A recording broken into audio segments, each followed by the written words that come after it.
Translation is dying, not because it's getting worse, but because you have already stopped needing it for the thing you're thinking you need it for. Like contents, understanding what's said, knowing what the words mean. That problem is solved.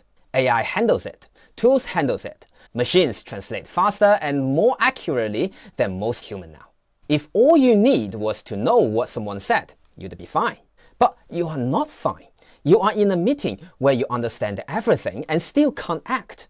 You read documents that are perfectly clear and still don't know what to do with them. You follow conversations in real time and somehow the room has already moved on. That's not a translation problem. That's a positioning problem. The reason you haven't fixed it is because you are still thinking the issue is the content. It isn't. The issue is that by the time the content reaches you, judgment has already been outsourced. You just didn't notice it happening. Let me be specific about what I mean by slow. You are in a meeting, someone says something. You get translated, you understand it, but whilst you are processing the sentence, everyone else registers something different.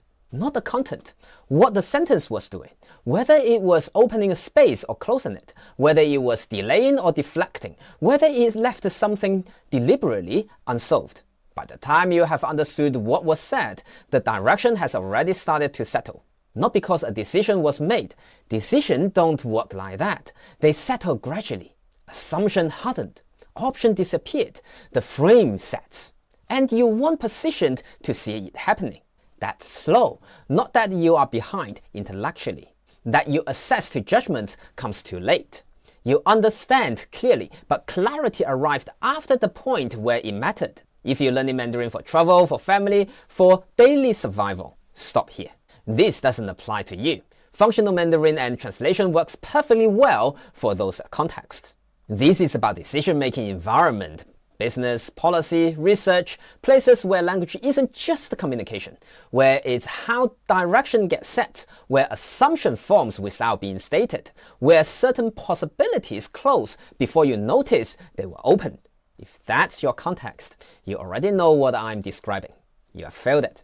Here's what happens in translation. Professional translators are trained on 3 principles. They are not flexible. They are red lines. No omission, no addition, no interpretation of attitude or intention.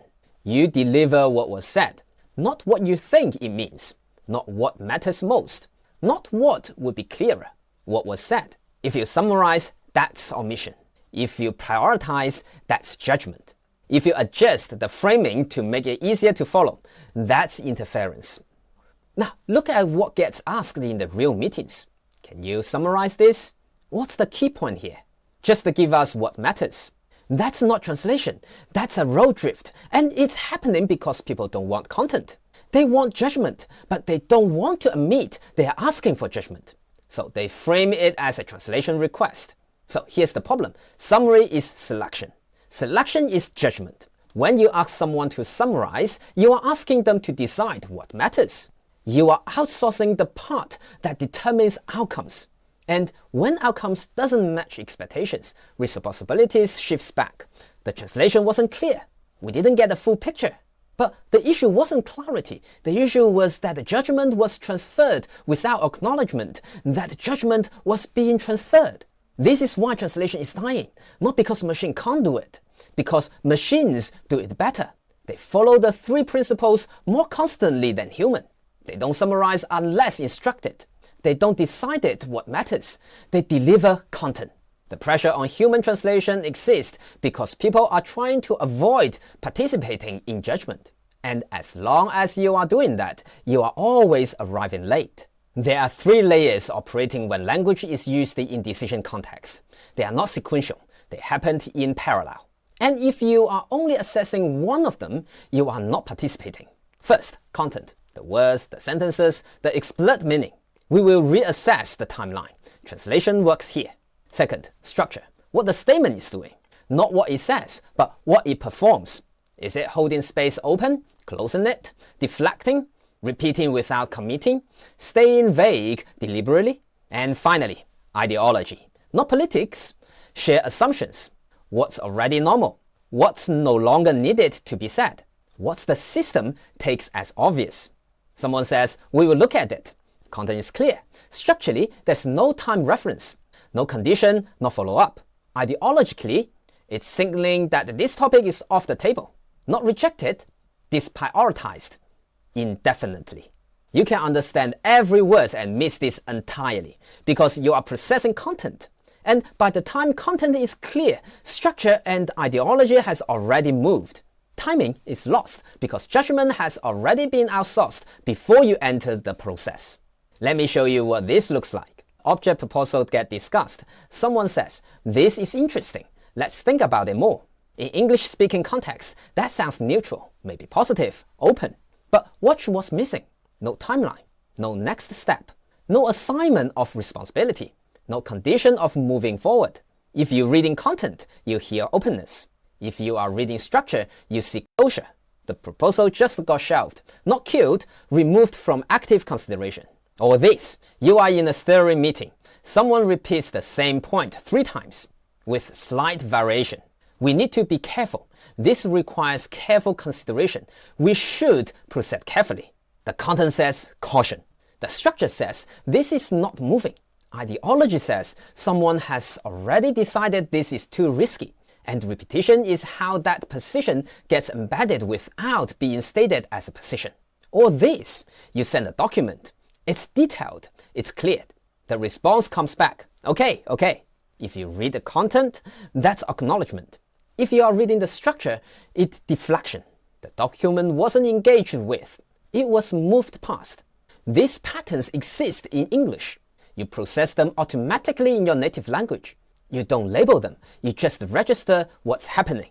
But when automation processing fails, when you are working in Mandarin or through translation, you lost that layer. And when you lose it, you reach for an explanation. Usually, that must be cultural.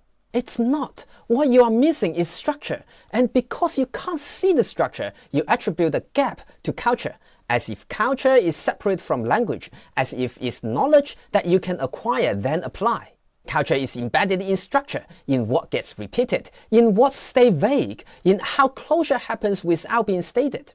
You don't study it, you notice it in use. Here's what you can do now without fluency.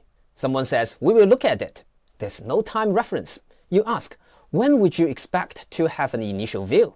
That's not interpretation, that's making absence visible.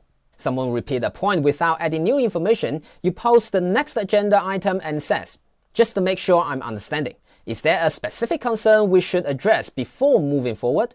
You are not analyzing content, you are respond to structure. A document gets acknowledged but not engaged with. You followed up. Are there sections you'd like me to expand? Or should I take this as a low priority for now? You are testing what the response was doing. These aren't fluency moves. You are not translating. You are noticing what's missing and making it speakable. That shifts timing.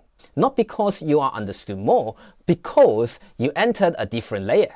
Someone always asks, "Do I need to be fluent to do this?" No, but you need to stop waiting for fluency to begin participating. Fluency helps, but it's not the threshold. Participation is the threshold. If you wait until you understand everything, you will always arrive after the direction has been settled. Judgment doesn't wait for clarity, it forms in parallel, often earlier. The goal is not to understand everything. The goal is to be positioned where the frame is still forming, where you can notice what is being embedded, where absence is still changeable. You can do this now, not perfectly, but enough to shift where you enter. Translation isn't dying because it's wrong. It's dying because the problem it solves is solved. Content access is no longer the bottleneck. What remains unsolved is structural access, ideological access, access to judgment while it is still forming. Language learning in the context is not about fluency. It's not about sounding native. It's not about studying culture as a separate knowledge. It's about timing. It's about positioning. It's about recognizing what's settling before it finished the settling. You don't need understanding everything. You need to understand what's happening, and those are not the same thing. That's the layer translation never reached. That's the layer you are being asked to enter now. I will see you next video. Bye.